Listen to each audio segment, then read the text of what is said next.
What's up mga katatay? So ito nga at bababa tayo dito sa ilog ngayon. So ayan, sobrang sarap ng hangin dito. At ayan, so malakas ang tubig. So yun oh. Oh yan, nakikita nyo mga katatay. Ang sarap mag-picnic dito mga katatay kasi ang sarap ng hangin.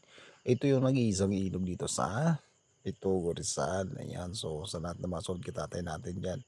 So ito nga, pumunta tayo sa kabilang ilog kasi pupuntahan natin yung ating sibuyasan. So makita nyo, ayan, sobrang haba ng ilog na to at marami na rin yung kinain itong mga bukid.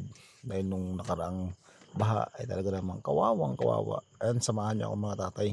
So ito, tumawid na tayo. So ito, sobrang init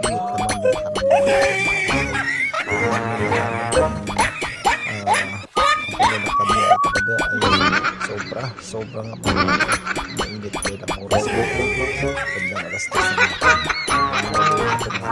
na samahan niyo ako mga tatay sa panasunod ko natin at nanood sa atin ng mga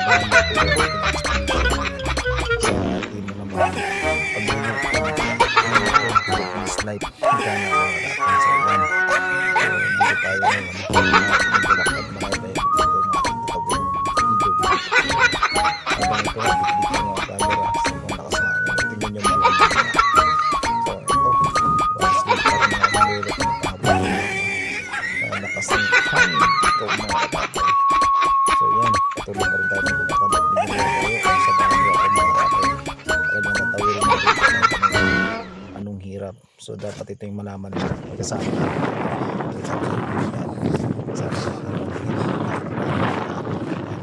bawat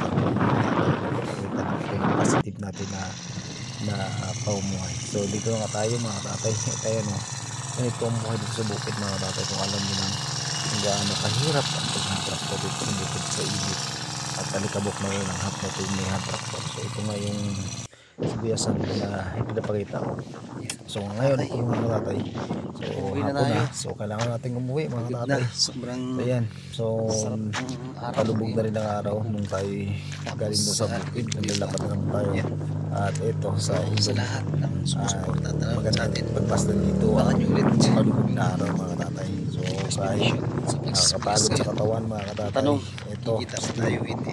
dito pala tayo. At Sundan nyo. lakad din tayo dito mga tatay. Update nyo kayo sa mga tunay na buhay. Nangyari. Diba? Sobrang haba ng ating lakad. Thank you. Pero dugtong